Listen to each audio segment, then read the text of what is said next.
I am now speaking about Japanese militarism. During the 19th and 20th centuries, Japan became a militarized country. It conquered a large part of China, a large part of Southeast Asia. It even bombed America. You must know how Japan became militarized. It is said that the opening of China meant that Chinese foreigners went into China. The opening of Japan meant the Japanese came out of China. The Japanese were able to conquer. The Chinese were conquered. Indeed, Japan became a military nation during the Meiji Restoration. During the Meiji Restoration, to meet the challenge of the Westerners, the Japanese established capitalism, militarism, and absorbed Western civilization. They did not want to suffer as the Chinese had suffered. They wanted to pay the West in their own coin. Japan mastered Western civilization and became a mighty military power. I am dealing with Japanese militarism. You must understand the Sino-Japanese War. The Japanese demanded Formosa. China refused to hand over. The Japanese invaded and conquered Formosa and imposed a fine of 200 million taels. In Europe, Russia was not allowed to come to the Mediterranean. So Russia moved towards the east. Japan challenged Russia. Japan defeated Russia. First time an Asian country defeated a European power. This led to the Russian Revolution. In India, the people were very proud of Asia. Congress split into the moderates and the extremists. Similarly, they seized many lands from Korea. In Europe, Germany had begun the First World War. Japan took advantage of German difficulties and seized German possessions in China.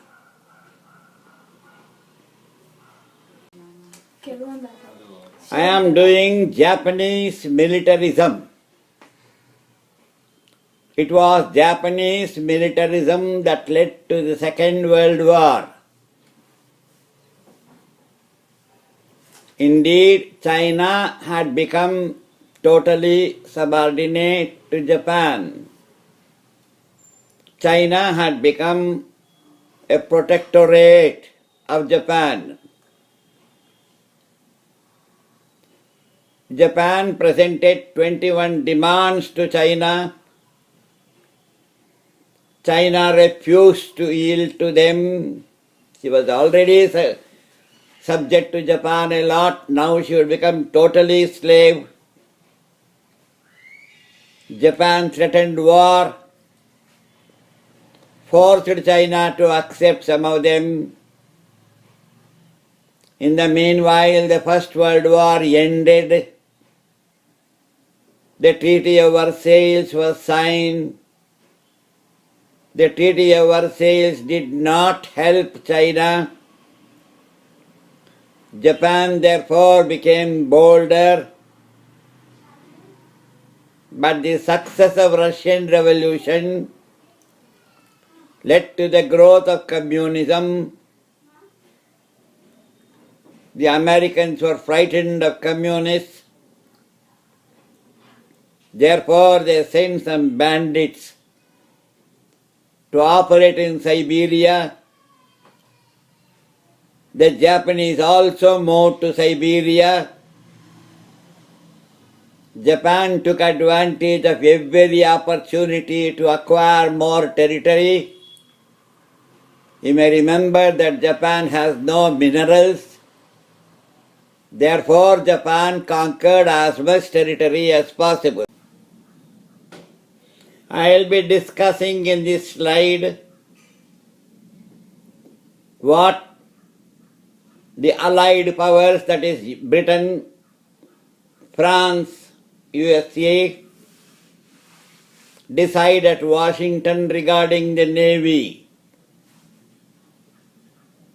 They said that the Navy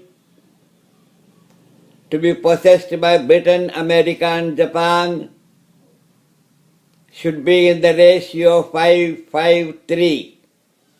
If Britain had 5 ships and America 5 ships, the Japanese could have 3 ships. Japan was also asked to withdraw from Siberia. Japan was angry but agreed. She was sure that soon she could do whatever she liked. The basic reason for Japanese militarism was Japan had no raw materials, no natural resources. She could get natural resources only if she seized territories from others. After the Washington Conference, for 10 years Japan was peaceful. The leadership of Prime Minister Shidehara Kyoro worked under a constitutional government and established a multi-party system. The world enjoyed peace during this period. Please remember the logic of Japanese economy. Japan wanted to become industrially strong, but had no natural resources. Japan could get these resources only by conquering other countries. But the Shidehara period of 10 years peace did not help the conquest of territory. Japan therefore became again militaristic. Now came Prime Minister Tanaka in 1927. He declared that Japan would henceforward follow a more positive and aggressive policy. Japan had some territories in Manchuria. It changed the name from Manchuria to Manchukuo. It wanted to strengthen its position in Manchukuo. It adopted tougher stance on China. The peasantry naturally supported the Tanaka government. They were angry at the Shidehara period because during the Shidehara period, the Zaibatsu and the landlords had power. The army also wanted adventure. It hated the multi-party system. It held the Shidehara diplomacy was wrong. Therefore, Japan again became militaristic.